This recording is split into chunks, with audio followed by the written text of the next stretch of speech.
In Azam City, you're watching One TV News Channel. One TV News Channel. Serving you with information, news, sports, and public affairs. One TV News Channel. One TV News Channel. Serving you with love. Ang telebisyong pangmasa. One TV News Channel. One TV News Channel.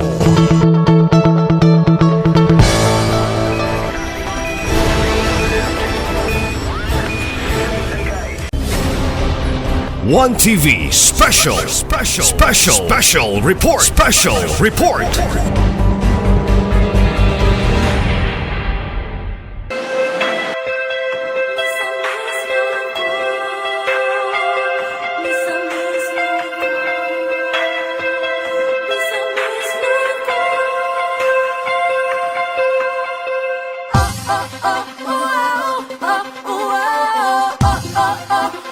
Once again, maayong adlaw kanatong tanan.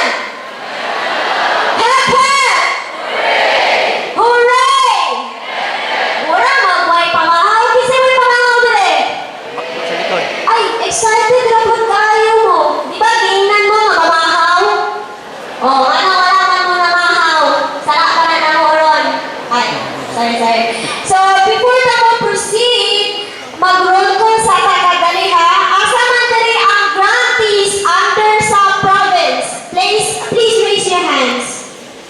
Okay, ubay-ubay sa no, naan mga wala ani.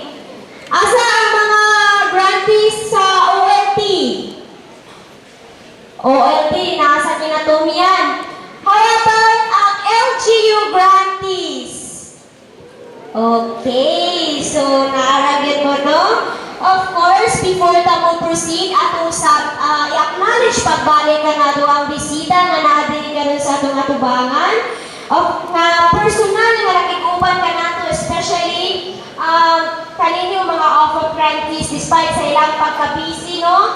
Ani lang din sila diri para makighimamat kaninyo. So first, let me acknowledge the committee chair on education, City Councilor Honorable Cecil Yuko. Atong pakpakan everyone. And of course, dili po pagkahiya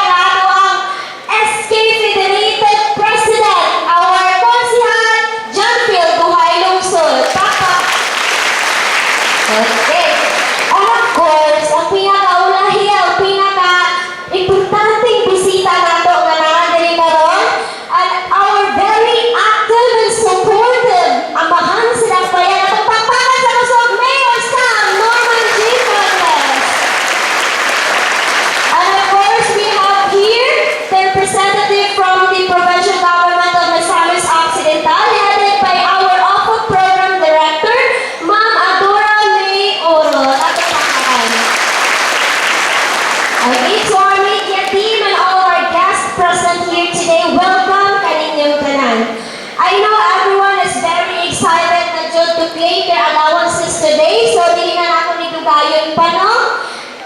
To give us his opening remarks, atong paminawon magtagbuon sa kusog nga papa, ang atong amahan silang bayan, Mayor Sam Norman G. Cortez. Alang sa iyang opening remarks.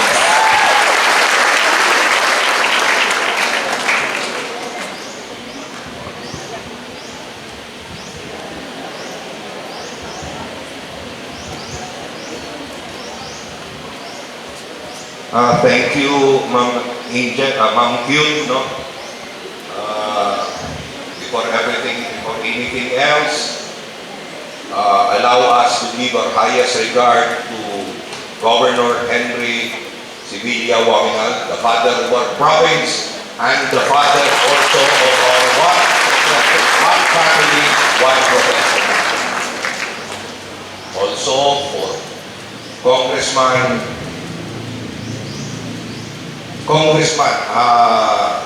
Governor addresses him as Congressman Asenso, Congressman Attorney Henry Waminal Jr., who is responsible also for institutionalizing the OFO program with regards to the city of Ozamis. and to our district representative, Congressman Sancho Fernando Waminal, who has been very supportive for all our undertakings. Allow me to recognize our provincial representative, Ma'am Rodora May Urod,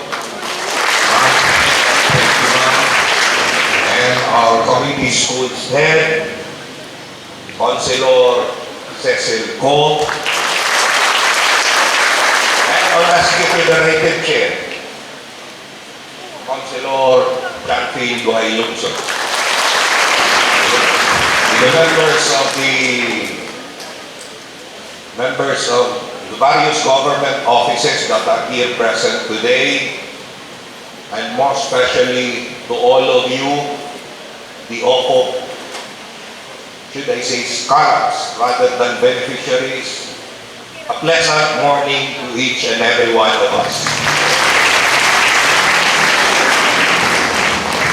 Today, we are not talking of dreams. Rather, we are talking of a reality.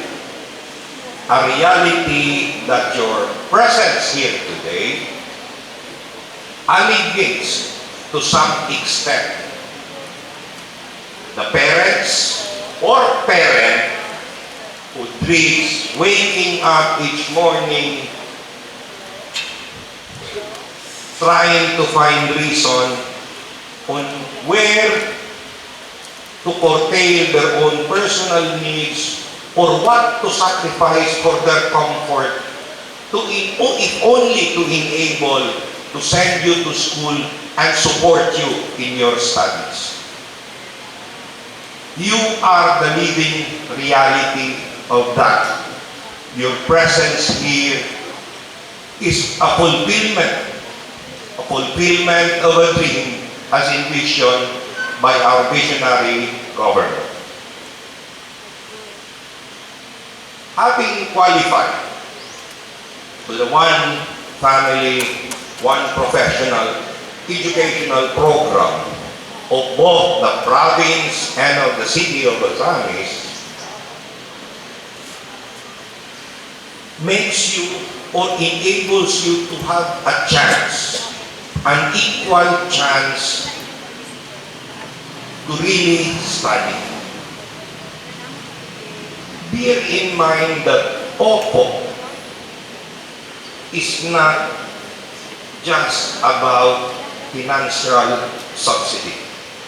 Rather, the concept of the program was to establish a nexus, a connection, or should we say a bridge between struggle and opportunity. Not everyone is given the chance where you are right now. Countless others are hoping, even praying, and waiting to be in your shoes. So first rule for you, do not waste this opportunity. On the contrary, use it well. Use it to achieve your goals. Use it to persevere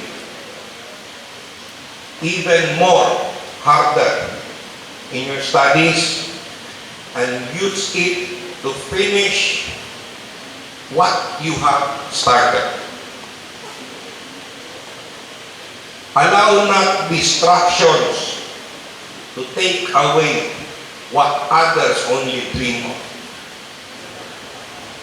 Avoid, most importantly also in your studies, avoid mediocrity. Do not subsist on the concept that total may pasara, pwede na. Strive for excellence. At this point, using those as your rules. Do not waste this opportunity, and to use this opportunity, allow me to enlighten you on a thought from a great man. Though there might be questions about ideology, there might be questions about race, but let us go for the wisdom behind the words. Mao Zedong, in his Red Book, once wrote to a friend that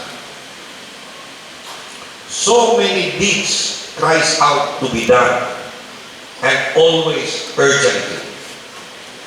Time presses. The world rolls on. 10,000 years is too long. Seize the day. Seize the hour. This, I believe, should be your battle cry as students under the OFO program of our government. Do not waste this opportunity. Use it. You seize the moment. You seize the hour. You seize the day. The simple truth is that this opportunity can transform your lives. But as I stated, the simple truth, while this can only be made possible if you take your studies seriously. As city mayor of Osamis City, I do not expect that you would be perfect in everything. What I pray, or even if I would say what I demand of you, which you should also rightfully do, is to give a firm, absolute, and unqualified commitment. Commitment to be present always in class, to painstakingly learn even if you feel that the subject you are undergoing is difficult, and to finish your course. Under the Asenso brand of leadership, we are investing in your future. We invest not for charity, but on the firm belief that you are the hope of our country. So what we can do is merely guide and support you. As I stated beforehand, what the reality today, the bridge that we have established lies between struggle and opportunity. The support that we will be giving you would not be enough. The most important element to this is yourself.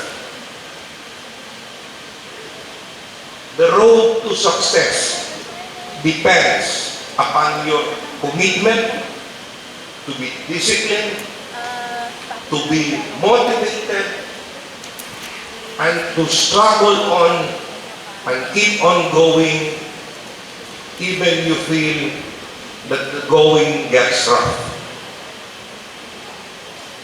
Mind you, for all of us that are older here, there are still a lot of struggles ahead of you in your lives. Why I emphasize on the thought of having seized the day, of seizing the hour, seizing the moment? Because I pray that one day, when you will be where you ought to be when you will be able to graduate. You will somehow be compelled to remember the moment that would change your life. The moment that you were given a chance to study. So, with that, padayon sa atong paningkamot, padayon pagtuon ug maayo, ug padayon po na masiguro ninyo nga mahuman ninyo inyong kurso.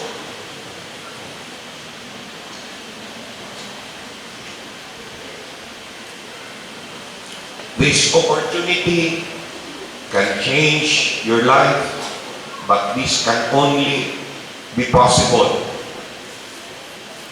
if you will do your best.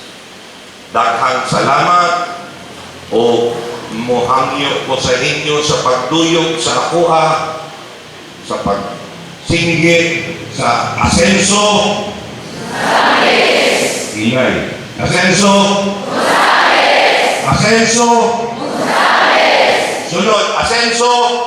Misamis. Asenso. Martilo. Asenso. Ingay man. Last. Asenso. Thank you and good morning again. Thank you so much, Mayor Sam, for that very inspiring message, no? So, hinahod nga inyong ampinan, kini nga inyong opportunity, kay very blessed jud kaayo mo nga nahatagan mo ani nga kahigayunan. Alright, at this point also, ato sa paminawon, ang mensahe sa atong Committee Chair on Education, atong pagpagan, City Councilor Honorable Cecil Yuko.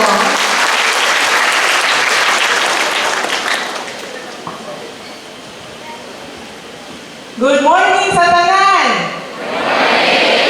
Happy ba ang tanan? Ganina, serious kayo yung mga itsura. Wala naka-smile. Dili mo excited? Excited. So my warmest greeting first, of course, to our Governor of the province, Attorney Henry S. Waminal, now represented by Ma'am May Oro, and of course, my greetings to our City Mayor, Attorney Sam Norman Go Fuentes, and with the City Council, headed by Vice Mayor Simplicia Bilineri, and now together with me is our City Councilor, SK Federated President, Jan Pel Duhay Lungsod. Maayong buntag again. So today, I congratulate all of you, OFOP grantees, for making it here after studying so hard, maintaining good grades. Wala ba'y grado din nga below 80? So proud kay taan na takpakan na to ato ang kaugaling nyo no sa panimbaso. Lisod ba po mag-maintain og 80 nga grades, especially dili ka type sa inyong maestra, bitaw. And going through all the hardships in your studies, maybe good lalim, mo finish, mo tiwas og usa ka kurso. When we mention OFOP, maghisgot na gamit ta og OFOP, we cannot help but think of who? Kinsa ato ang masulod? Kinsa ang masulod sa atong una-una kung moingon tag OFOP? Tuition fee? 5,000? Dili. Ang masulod sa ato ang una-una mao si Governor Henry S. Waminal. He is not only the father of the province, but he is the father as mentioned by Attorney Sam. He is the father of the OFOP program. He is the creator of the OFOP program. Kinsa pa pa'y wala nakailan ni Governor Henry S. Waminal? lagi nakailag itang tanan. We should remember mga significant persons, important persons in our life, because when you will be successful, you will remember that one time in your life na ay usa ka ofo, na ay usa ka governor, na ay usa ka leader nga nagtanaw sa inyuhang kaugmaon, and who was a part of your success in your professional career. Without Henry S. Waminal, there would be no OFO. Instead, there would be 1,206 kamutanan din 1,206 mong tanan ka students who cannot finish college, who would remain to be without professional degree, whose dreams, naghisgot si Mayor Sam ganina og damgo og dreams, your dreams would always remain impossible. But because our governor is ambitious, who was once like you, gadanggo, nga makahuman og college, nga maka-attain og degree, nabati niya ang inyong desire. So naningkamot o nag-create siya usa ka programa that would make your dream come true. This is the birth of OFO, one family, one professional. And because all our Asenso leaders na inyuhang gisuportahan, na inyuhang gituuhan, inyuhang gisaligan, share the same vision, the same goals, gipakusgan o gi-expand pa jud sa ato ang Segundo Distrito Congressman Ando Waminal ug ang ato ang gisuportahan nga party list Representative Congressman Attorney Indy Waminal Jr. Gipadako ang OFO. Siguro naglibog na punta unsa nang Segundo Distrito, asa na siya dapit na ay wala pa nakabalo ang Usamis under sa 2nd District. 2nd District is under the province of Misamis Occidental. So that Osamis City is the luckiest in the province. Nanuman, tungod kita, we have the most number of grantees in the province, totaling to 1,206. Aha na ninyo pangitaon, sa uban nga probinsya, dili mo kakita nga naay ingon ana kadaghan nga grantees in just one LGU. Kani nagsugod ni 2023, Ma'am May, no? Up to karon wala gyud na putol because of the leadership of Asenso. So let me remind you again and again, suklii ang ato ang OFO program ug wapang nga grado, i-maintain gyud na inyong grado. Show us that you are worthy to be an OFO grantee. Ganina national anthem ta, gamay ra kaayo ang nanganta sa ato ang pambansang awit. Sing it with pride. You are here because of good governance. No? Pasalamat ta. We should be proud that we are Osamisnons, that we are Misamisnons. I believe that there are no losers in this program. Ang alkansi, katong wala nagtuon o wala nagtinarong. Because opportunity knocks only once. And as usual, ulahin na jud ang pagmahay. May pa wala ko ni absent. May pa nagtuon ko. No? Today, you will receive your cash allowances. What are you going to do with this? Pay your tuition. Give it back to your parents. Save every centavo, especially karon nga crisis ang panahon. Dili maglaag-laag o dili na maggasto-gasto, pero pwede mag-TikTok kay Freeman. So, I will end my message with a short activity. icebreaker, but since it is warm, pang heat breaker. Kaya I want to see everyone happy and smiling. Kaya bang happy kayo mo because you are worth the OFO program. You are worth to receive the cash allowances that is granted to you. So, maghimo tao short activity para pawala sa laay. Ngayon, ano ba niyang gibuhat sa inyong classrooms, di ba?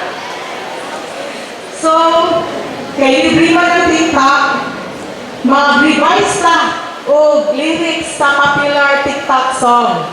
Siguro, tanan sa inyo na nanay mga entries, ani. Kapalo ko si Konsehal Jantel Duhay Lungsod na ay entry na. So, imagine ourselves na dawat na nato ang atong cash allowance karon. So, raise your right hand. Imagine, nakadawat na ta og cash. No? Atong i-wagay-wagay. So, follow after me. Kabalo na ko unsa no? Sige, follow after me. Hawak ko ang cash. Hawakan ng mahigpit. Sa bawat piso. Ito'y iingatan. Hawak mo. Then face your partner. Face your katabi. Hawak mo ang cash. Huwag mong bibitawan hanggang sa huli. Okay? Thank you so much. Good morning once again. God bless you and your study. Thank you very much. Okay, thank you so much, Konsehal Cecil Yuko. So, kung sa ato sa performance once again on Mayor Song and mga Konsehal.